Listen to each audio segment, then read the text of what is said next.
Hello दोस्तों, आज का टॉपिक है Indian geography size and location. आज हम पूरा डिटेल से बात करेंगे साइज एंड लोकेशंस का, है ना। बहुत अच्छे से समझने की कोशिश करेंगे क्योंकि इम्पॉर्टेंट भी है और ये एग्ज़ाम में बहुत ज़्यादा, है ना, रिलेवेंट क्वेश्चंस होता है जो कि मैक्सिमम क्वेश्चंस पूछा जाता है इस चैप्टर से। तो चलो स्टार्ट करते हैं, है ना। लोकेशंस, सबसे पहले हम लोग बात करेंगे लोकेशंस का। किसका बात करेंगे? लोकेशंस का। India is a vast country laying internally in the northern hemispheres. पहला इन्होंने क्या बात किया कि भाई इंडिया कहाँ है, तो नॉर्थ हेमिस्फीयर्स में है। ये बहुत इंपॉर्टेंट वर्ड हो गया, है ना। हम लोग को समझना होगा कि हम लोग कहाँ हैं लोकेशन में, है ना। लोकेटेड कहाँ है? नॉर्थ हेमिस्फीयर्स में है।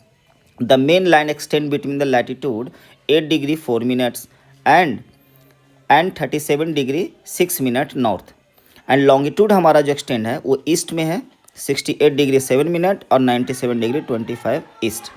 अब इसको हम लोग बहुत अच्छे से समझते हैं। देखो, हम आपको पूरा कोशिश करेंगे समझाने का, है ना, कि एक्चुअली में ये क्या है।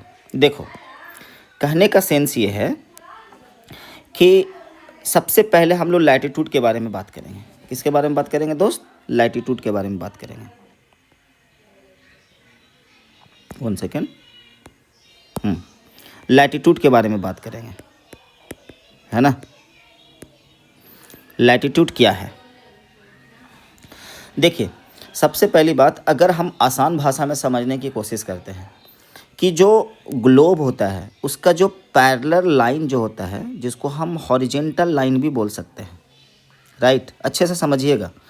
और जो हॉरिजेंटल लाइन होता है ना, उसके जो पैरेलल जो लाइन जितना भी होगा, किसका पैरेलल? ग्लोब का, यानी इक्वेटर का पैरेलल, है ना। इक्वेटर का जो भी पैरेलल लाइन होगा, है ना, उसी को हम क्या बोलेंगे? लैटिट्यूड बोलेंगे। अब ये जो मैंने डार्क किया, रुको मैं 1 सेकेंड कलर चेंज कर लेता हूँ थोड़ा, है ना, तो आसानी होगा समझने के लिए। लेट मी कलर छोड़ो, हटाओ, रहने दो, वाइट रहने दो, हो नहीं रहा यार मेरे से। तो ये जो लाइन है ना, इसको हम लोग मान लेते हैं 0 डिग्री। क्या मान लेते हैं दोस्त? 0 डिग्री। अब देखो, 0 डिग्री को हम लोग बोलते हैं इक्वेटर। क्या बोलते हैं? इक्वेटर बोलते हैं, है ना, इक्वेटर बोलते हैं। अब इक्वेटर के ऊपर वाला लाइन देखोगे, ये जो लाइन देख रहे हो, राइट, तो ये जो है नॉर्थ हेमिस्फीयर्स इसको हम लोग बोलते हैं, है ना, इसको हम लोग नॉर्थ हेमिस्फीयर्स बोलते हैं। और जो नीचे वाला लाइन देख रहे हो, एक सेकेंड,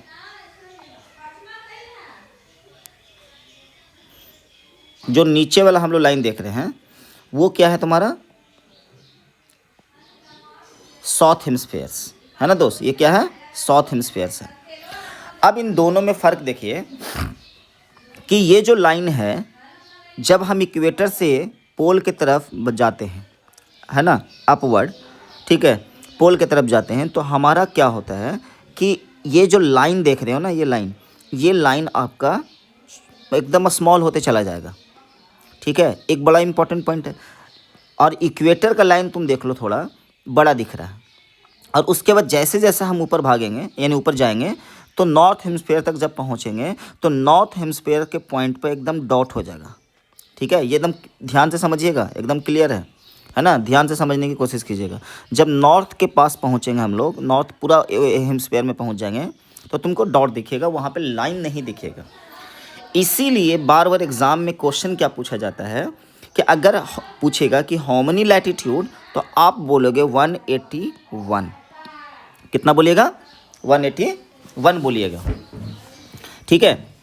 अब अगर लाइन पूछ दे कि लाइन क्या है, तो लाइन क्या बोलिएगा? देखिए तो 181 पूछ रहा है ना, तो देखो 181 पहले कैसे हुआ समझने की कोशिश कीजिए।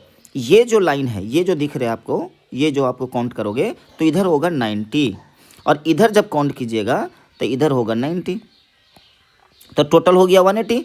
और एक इक्वेटर वाला लाइन हो गया तो हो गया 181।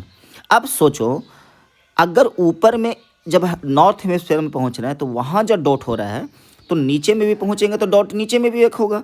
तो क्या करेंगे, 181 माइनस 2 कर देंगे। क्यों भाई, क्योंकि देखो यहाँ पे तो डॉट है, कोई लाइन है नहीं, तो ये तो माइनस हो जाएगा, तो 179 हो जाएगा। और ये क्वेश्चन बीपीएससी में बार बार पूछा है, रिपीटेड क्वेश्चन है ये, ठीक है ना, कि how many latitude of line पूछ दे तो 179, अगर लैटिट्यूड पूछ देगा तो 181 बोलिएगा। क्लियर हो गया, क्लियर हो गया ना। अब अगर हम बात करते हैं नेक्स्ट पॉइंट का, है ना, नेक्स्ट पॉइंट का क्या बात करते हैं कि हम लोग लैटिट्यूड क्यों पढ़ते हैं प्यारे बच्चे।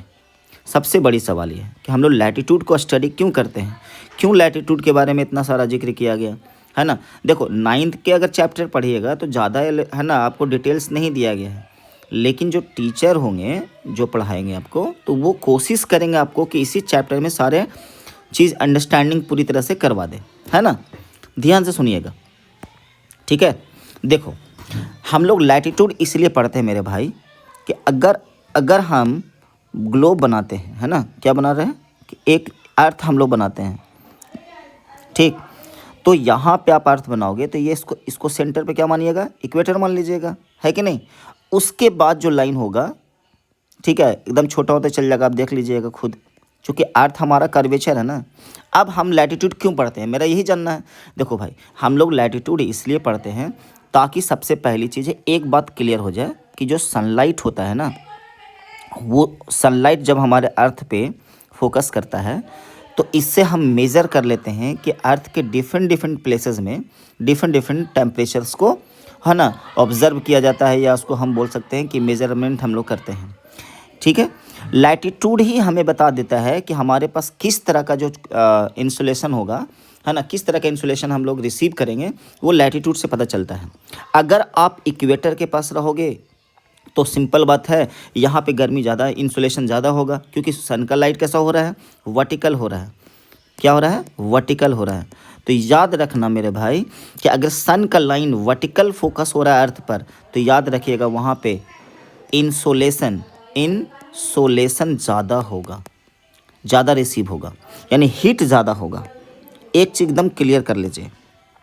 और अगर अर्थ पे लाइट अगर हॉरिजेंटल पहुँच रहा है, ठीक है ना, अर्थ पे लाइन कैसा पहुंच रहा है, हॉरिजेंटल, तो हॉरिजेंटल में भी याद रख लीजिएगा, हॉरिजेंटल में भी आपको याद रखना होगा कि टेम्परेचर जो होगा वो कम होगा एज़ कंपेयर टू वर्टिकल्स। क्यों, देखो अब सिंपल बात है ना कि एक सीधा सा हमको फोकस कर रहे हैं तो वहाँ पे ज़्यादा टेम्परेचर होगा, और दूर से अगर टेम्परेचर फोकस कर रहे हैं तो वहाँ पे वैसे भी टेम्परेचर कम होगा, है ना। तो दूसरा चीज़ हम लोग क्या पढ़े, क्यों पढ़े लैटिट्यूड, इसलिए पढ़े क्योंकि हम लोग टेम्परेचर को मेज़र कर लेंगे, ठीक है। अब नेक्स्ट पॉइंट पे आते हैं। नेक्स्ट पॉइंट पे क्या आएंगे कि हम लोग देखेंगे कि लैटिट्यूड का और क्या काम है ना, लैटिट्यूड का हमारे अर्थ में और क्या काम है, क्यों हम लोग लैटिट्यूड को, है ना, स्टडी करने के लिए लैटिट्यूड को हम इम्पोर्टेंस देते हैं, ठीक है। तो और हम अच्छे से इसको समझते हैं। सबसे पहले समझते हैं कि लैटिट्यूड जो होता है उसका 3 मेजर लाइन होता है दोस्त, और वो 3 मेजर लाइन आपको बहुत अच्छे से समझना होगा मेरे दोस्त। देखो, एक हो गया इक्वेटर, दूसरा हो गया ट्रॉपिक ऑफ कैंसर, और तीसरा हो गया ट्रॉपिक ऑफ कैप्रिकॉर्न। 23.5 ये भी है, लेकिन ये होगा साउथ, ये हो गया 0 डिग्री, ठीक है, और ये हो गया 23.5 नॉर्थ, क्योंकि नॉर्थ में है तो नॉर्थ लिखाएगा, यहाँ साउथ है तो साउथ लिखाएगा। अब सोचने की कोशिश करो, सन का जो लाइट का जो इंसुलेशन होगा सिर्फ इसी लाइन में अर्थ के पास होगा डायरेक्टली, बाकी किसी भी हिस्से में सन का लाइट डायरेक्ट नहीं जाएगा। एकदम क्लियर कट याद रखिएगा, एकदम समझ लो, सन का लाइट जो होगा वो डायरेक्टली इंसुलेट करेगा सिर्फ इसी रीजन्स में, ठीक है ना। बाकी ऐसा नहीं कि लाइट यहाँ नहीं जाएगा, यहाँ सन का फोकस नहीं आएगा, लेकिन हॉरिजेंटल वे में आएगा। लेकिन ये जो लाइन मैंने आपको बताई, ये जो आपका एरिया बताया, यहाँ पे सन का लाइट डायरेक्ट भी आता है, ठीक है। इसका स्पेसिफिक पीरियड है, स्पेसिफिक मंथ है। अब इमेजिन करके देखो कैसे, अगर हम सिर्फ इक्वेटर की बात करते हैं, ये इक्वेटर, ठीक है ना, तो सन का ओवरहेड 2 टाइम्स होता है यहाँ पे। कितना टाइम्स होता है मेरे भाई, 2 टाइम्स होता है, एक मार्च और दूसरा सितंबर। तो इसका मोस्टली टाइम जो सन का लाइट यहाँ पे है ओवरहेड होता है। इसीलिए इस जोन को हम लोग क्लाइमेटली, इसको हम टोरिड जोन कहते हैं, इसको हीट जोन कहते हैं, क्योंकि मोस्टली टाइम यहाँ पे इंसोलेशन ज़्यादा होता है as compared to other latitude, ठीक है ना। अगर हम ट्रॉपिक ऑफ कैंसर्स की बात करते हैं तो ट्रॉपिक ऑफ कैंसर्स के पास जो सन ओवरहेड होता है वो जून में होता है, जिसको हम लोग 6 के स्टैंडर्ड में पढ़ा होगा, 21 जून दिखेगा आपको। और ट्रॉपिक ऑफ कैप्रिकॉर्न जो होता है वो 22 दिसंबर को सनलाइट ओवरहेड होता है। अब समझो, अभी जिस सिचुएशन में हम लोग हैं, जैसे हम लोग बिहार में हैं या फिर भारत में हम लोग हैं, तो अभी भारत में क्या चल रहा है, विंटर सीजन चल रहा है। इसका मतलब ये हुआ कि सन का जो लाइट हो गया वो पूरी तरह से किस हेमिस्फीयर्स में है, साउथ हेमिस्फीयर्स में चला गया, ठीक है ना। और हम लोग कहाँ हैं, नॉर्थ हेमिस्फीयर्स में है। तो इसका ये मतलब हुआ कि हम लोग विंटर के सिचुएशन में हैं, ठीक है, और जो साउथ वाला एरिया में होगा वहाँ हो जाएगा समर। अब याद रखिएगा, सनलाइट जो हो रहा है ओवरहेड एट द टाइम कहाँ हो रहा है, ट्रॉपिक ऑफ कैप्रिकॉर्न। और ट्रॉपिक ऑफ कैप्रिकॉर्न किस डायरेक्शन में सिचुएटेड है, तो याद रखिएगा साउथ हेमिस्फीयर्स में है। इसका मतलब ये हो गया कि साउथ वाला इलाका में तुमको मिलेगा गर्मी और नॉर्थ वाला इलाका का जो लाइन होगा वहाँ मिलेगा तुमको ठंडा। बात एकदम क्लियर है ना, क्लियर समझ में आ गया। तो ये लैटिट्यूड का बहुत बड़ा रोल प्ले है, जिससे हम लोग आसानी से ज्योग्राफी में स्टडी कर लेते हैं कि हमारा हमारा वेदर कैसा होगा, हमारा है ना टेम्परेचर्स कैसा होगा, यहाँ का एयर प्रेशर कैसा होगा। ये सारी चीज़ें डिपेंड करता है लैटिट्यूड पे, क्योंकि लैटिट्यूड डिपेंड मतलब लैटिट्यूड पे नहीं, सिंपली लैटिट्यूड से हम लोग स्टडी कर लेते हैं पूरा कि यहाँ का क्या कंडीशंस रहेगा, यहाँ का वेदर कंडीशन कैसा होगा, यहाँ का क्लाइमेट कंडीशन कैसा होगा, है ना, यहाँ का टेम्परेचर्स कैसा होगा, यहाँ का एयर प्रेशर का सिचुएशन कैसा होगा, यहाँ पे विंड किस तरह का फ्लो करेगा। ये सारी चीज़ें हम लोग लैटिट्यूड से है ना स्टडी कर लेते हैं। इसलिए लैटिट्यूड को बड़ा इंपॉर्टेंट रोल प्ले माना जाता है किसी भी कंट्रीज़ के लिए, स्टडी फॉर क्लाइमेटोलॉजी, है ना। अगर हम क्लाइमेटोलॉजी को हम स्टडी करते हैं, क्लाइमेट को हम स्टडी करते हैं, तो उसमें बहुत बड़ा रोल प्ले करता है लैटिट्यूड अंडरस्टैंडिंग के लिए, कि हम किसी क्लाइमेट को पढ़ रहे हैं तो उसको अंडरस्टैंडिंग सबसे अच्छा दिलाता है कौन, आपका लैटिट्यूड। आई होप आपको लैटिट्यूड यहाँ तक समझ में आ गया होगा, है ना। और कभी कभी एक्सप्लेन करेंगे लैटिट्यूड का, जब स्पेशल कोई लैटिट्यूड चैप्टर टॉपिक पढ़ाएंगे तो, चूँकि हम लोग अभी पढ़ रहे हैं 9th का ज्योग्राफी, तो जितना बेसिक हो सकता है उतना बताते हैं। अभी और रुको, अभी एक और इम्पॉर्टेंट काम है। अभी एक इम्पॉर्टेंट काम क्या है कि आप देखो थोड़ा सा बुक में कि बुक में क्या लिखा हुआ है ना। बुक को थोड़ा सा बढ़िया से समझते हैं।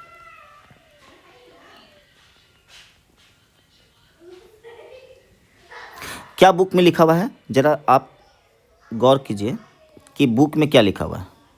देखो बुक में यहाँ पे लिख रहा है क्या कि मेन लाइन एक्सटेंड, है ना, main line extend between the latitude. अब यहाँ पे तुम देखो मेरे भाई, 8 degree 4 minute and 37 degree 6 minute north. आप डायरेक्शन नोटिस किए, यहाँ भी नॉर्थ है और यहाँ भी नॉर्थ है। भाई ऐसा क्यों, सोचने वाली बात है, डायरेक्शन ऐसा क्यों। अगर आप इंडिया का मैप बना लेते हो, देखो यहाँ पे इंडिया का मैप बना हुआ है, ये जो लाइन देख रहे हो, ठीक है, और ये जो लाइन देख रहे हो, इसी को ना लैटिट्यूड बोलेंगे। देखो ना, ये लैटिट्यूड बना हुआ, देखो ये सब इसी को लैटिट्यूड हम लोग बोलते हैं। तो लैटिट्यूड तो बना हुआ है। अब तुम देखो कि यहाँ पे क्या नोटिस करना है कि यहाँ पे देखो, इसको बोलते हैं 8 डिग्री, रुको नेक्स्ट कलर चेंज करते हैं, 8 डिग्री 4 मिनट्स, ठीक है। लेकिन डायरेक्शन देखो तो अगर इंडिया के हिसाब से डायरेक्शन देखिएगा तो साउथ में है। कहाँ है, साउथ में है, लेकिन यहाँ पे नॉर्थ लिखाएगा। और अगर आप यहाँ देखोगे तो 37 डिग्री 6 मिनट, लेकिन डायरेक्शन नॉर्थ। चलो हम मान भी लेते हैं 1 मिनट के लिए कि यहाँ नॉर्थ है सर, तो इसलिए नॉर्थ लिख दिए, लेकिन यहाँ साउथ था तो नॉर्थ क्यों लिखे। अब इसको हम लोग आसानी से समझते हैं, ठीक है ना, क्यों लिखते हैं। देखो अभी जैसे यहाँ पे हम इसको थोड़ा सा इरेज कर लेते हैं, रुक जाओ, है ना, तो आसानी से समझ में आएगा। देखो अब यहाँ पे तुम आप मैप देखो, इस मैप को बढ़िया से देखो, ठीक है, इस मैप को बढ़िया से देखो। ये मैप को अगर बढ़िया से देखोगे, ये मैप को बढ़िया से देखिएगा तो देखो ये है आपका इक्वेटर, ठीक है दोस्त, ये क्या है, इक्वेटर है, ठीक है ना। अब ध्यान से इसमें क्या नोटिस करना है आपको कि इक्वेटर वाला में कि इंडिया को ध्यान से देखिए तो इंडिया कहाँ सिचुएटेड है, तो पूरा का पूरा नॉर्थ हेमिस्फीयर्स में है। देखो इंडिया पूरा का पूरा किस डायरेक्शन में है, नॉर्थ हेमिस्फीयर्स में है ना। अब लैटिट्यूड तो हम लोग यूनिवर्सल पढ़ते हैं, ठीक है, इंडिया का स्पेसिफिक लैटिट्यूड तो हम लोग पढ़ नहीं रहे हैं कि उसका डायरेक्शन अलग होगा, दूसरे कंट्री का लैटिट्यूड का डायरेक्शन अलग होगा, ऐसा नहीं है। अगर हम यूरोप का भी लैटिट्यूड पूरा पढ़ेंगे नॉर्थ से लेकर साउथ का, तो जो भी लैटिट्यूड वैल्यू होगा हम लोग वही लिखेंगे, डायरेक्शन सेम होगा नॉर्थ, और यहाँ भी डायरेक्शन होगा नॉर्थ।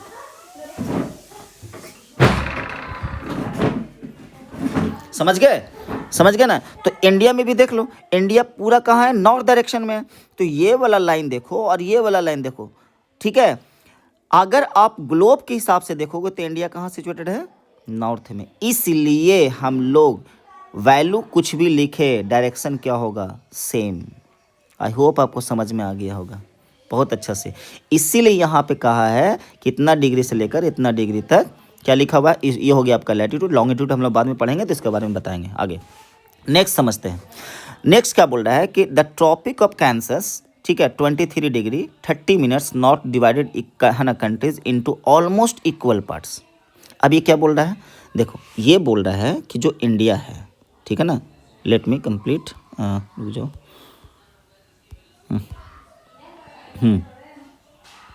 ठीक है, ये इंडिया है, ये इंडिया है, ठीक है दोस्त। और इंडिया का जो ट्रॉपिक ऑफ कैंसर देखोगे तो ये वाला है, ठीक। और ये वाला पार्ट आपका देखोगे तो ये जो पार्ट है ये आपका इंडिया वाला पार्ट है। तो ये कह रहा है कि ये जो पार्ट है और जो ये पार्ट है ये दोनों इक्विवेलेंट काट रहा है कौन? Tropic of cancer. Tropic of cancer कितना डिग्री वैल्यू दिया? 23.5। ये इंडिया ने नहीं दिया, आप ग्लोब में ध्यान से देखो।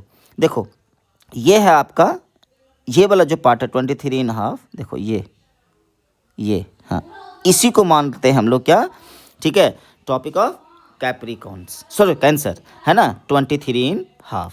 क्लियर हो गया? अब थोड़ा सा ध्यान से देखोगे कि जब ये क्रॉस करता है ना तो 8 स्टेट से क्रॉस करता है दोस्त। कितने स्टेट से?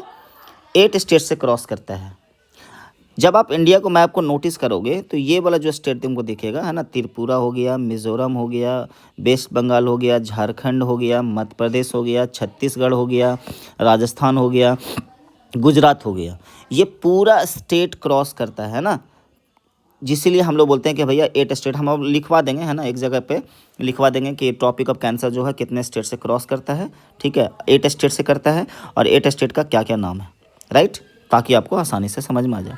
अब बोल रहा है क्या है? South east and south west, ठीक है, the mainland, Andaman Nicobar island and Lakshadweep island in the bay of Bengal and Arabian sea representatively. देखो ये वाला एरिया क्या है ना, अरबियन सी हो गया, और ये वाला क्या हो गया? बे ऑफ बंगाल हो गया। क्लियर है? ठीक है, तो यहाँ पे फाइंड। अब यहाँ पे क्या बोल रहा है ना, तो यहाँ तक तो हम लोग क्लियर समझ में आ गया ना दोस्त कि हाँ भाई कितने डिग्री से हम लोग एक्सटेंड करते हैं, है ना, कितने डिग्री से हम लोग ये कर रहे हैं, राइट। अब मेन टॉपिक पर हम लोग पहुँचते हैं। मेन टॉपिक पे क्या है कि यहाँ पे देखो, अब लैटिट्यूड लॉन्गिट्यूड के बारे में डिस्कस कर रहा है। भाई लॉन्गिट्यूड बहुत इंपॉर्टेंट है ना टॉपिक है, क्योंकि इसको समझने के लिए समझना ज़रूरी है, क्योंकि हम लोग इससे बहुत सारी चीज़ें है ना फाइंड आउट करते हैं, ठीक है। अब हम तुमको लॉन्गिट्यूड समझाने की कोशिश करते हैं। देखो अब हम लोग अर्थ का कौन सा हिस्सा देखेंगे? वर्टिकल हिस्सा देखेंगे। ये हमारा, सॉरी, ठीक है, ये वाला पार्ट देख रहे हो ना, ये अरे बढ़िया से पेन मेरे से सूटेबल नहीं चल रहा है, ठीक है ना, माफ़ करना। ये वाला जो है आपका लॉन्गिट्यूड है। क्लियर दोस्त? ये वाला क्या है? लॉन्गिट्यूड है, ठीक है। ये पार्ट आपका, ये सारा जो है लॉन्गिट्यूड है। इसीलिए हम लोग बोलते हैं कि जो ग्लोब के वर्टिकल जो लाइन होता है ना, वर्टिकल जो लाइन होता है उसी को हम लोग बोलते हैं लॉन्गिट्यूड। उसी को क्या बोलते हैं हम लोग? लॉन्गिट्यूड बोलते हैं। अब लॉन्गिट्यूड में तुम देखोगे तो थोड़ा सा हम आपको सिंपल वे में समझाने की कोशिश करते हैं। मान लीजिए इसको प्राइम मेरिडियन मान लेते हैं, जीरो वाला को हम लोग प्राइम मेरिडियन बोलते हैं लॉन्गिट्यूड में, और लैटिट्यूड में क्या बोलते हैं? इक्वेटर। लैटिट्यूड में क्या बोलते हैं? इक्वेटर बोलते हैं, ठीक है ना। अब आगे देखो, इधर अगर जाओगे, इधर करोगे, ठीक है, तो इधर 180 हो जाएगा, क्योंकि आप सर्कल को पता ही है एंगल कितना होता है, 360 होता है, ठीक है। तो 180 इधर हो गया, 180 इधर हो गया, है ना। इसको बोलेंगे ईस्ट और इसको बोलेंगे वेस्ट, ठीक है। यहाँ तक तो हम क्लियर हो रहा है, कोई दिक्कत नहीं, है ना। देखो सबसे पहले समझते हैं दोस्त, लॉन्गिट्यूड को हम लोग एक्चुअली में टाइम मैनेजमेंट के लिए काम करते हैं, टाइम मैनेजमेंट्स के लिए, ठीक है। अच्छा आपको एयर जो एयर है ना, एयरप्लेन के लिए भी हम लोग इस्तेमाल करते हैं भाई, याद रखिएगा, राइट। एयरप्लेन के लिए भी हम लोग इस्तेमाल करते हैं, ठीक है। किसको? लॉन्गिट्यूड को, क्योंकि जैसे पायलट टेकअप करता है फिर उसके बाद आपको है ना रनवे पे लेकर आता है, तो वो लॉन्गिट्यूड से ही मेज़र करके बताता है, ठीक है। एक चीज़ आप याद रखिएगा, है ना। तो लॉन्गिट्यूड बहुत इंपॉर्टेंट चीज़ है, राइट। अब आगे देखो, मैंने कहा टाइम कैसे निकालेंगे, ठीक है। ध्यान से देखना, सिंपल वे में समझाने की कोशिश करेंगे, चूँकि है ना आसानी से समझोगे तो जितना ज़्यादा आसानी से समझोगे उतना जल्दी समझ में आएगा। तो एक लॉन्गिट्यूड जो होता है दोस्त, एक जो लॉन्गिट्यूड होता है और दूसरे लॉन्गिट्यूड का जो डिस्टेंस है 1 किलोमीटर है, यानी कि 111 किलोमीटर है। और इसको सन को, यानी जो अर्थ है अपना रोटेशन सन को, सन के अंदर में देखोगे तो 4 मिनट लगाता है। कितना मिनट लगाता है? 4 मिनट लगाता है। ध्यान से सुनिएगा, एक लॉन्गिट्यूड दूसरे लॉन्गिट्यूड को, ठीक है, रोटेशन करने में अर्थ को कितना मिनट लग रहा है?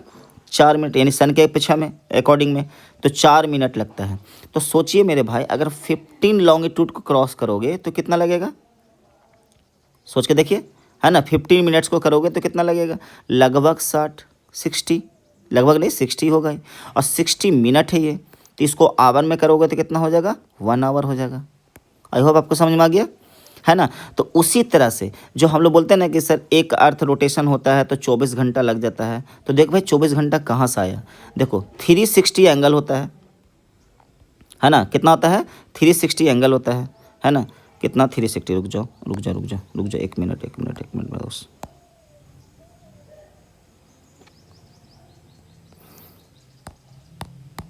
कितना? 360। तो 360 इंटू 4 करोगे ना तो लगभग 1444 आएगा, ठीक। जब इसको आप 60 से डिवाइड करोगे तो लगभग 24 आवर्स आ जाएगा। यहीं से हम लोग लेते हैं कि हाँ अर्थ को मान लेते हैं कि 24 आवर में रोटेट करता है ना, 24 आवर में रोटेशन करता है। तो आपको समझ में आ गया होगा, कितना अच्छा से समझ में आ गया है ना, कि इधर से आप 360 करोगे तो 24 आ जाएगा। एकदम आसानी वे में समझाने की कोशिश कर। अब एक चीज़ और इन्होंने क्या किया है कि हर कंट्री का एक टाइम जोन दे दिया है ना, अकॉर्डिंग टू एरिया। ये भी याद रखिएगा, ठीक है, कि आप टाइम सेट कर लो और उसी हिसाब से अपना कंट्री का टाइम दे देना, ठीक है ना। इसीलिए यहाँ पे इन्होंने बात किया। तो अब क्या करेगा भाई, ठीक है, क्या करेगा ये? रुक जाओ, लेट मी कंप्लीट। हाँ ठीक है, क्या करेगा ये? एक सेकंड, पेन चेंज कर लेते हैं। चलो समझने की कोशिश कीजिएगा, राइट।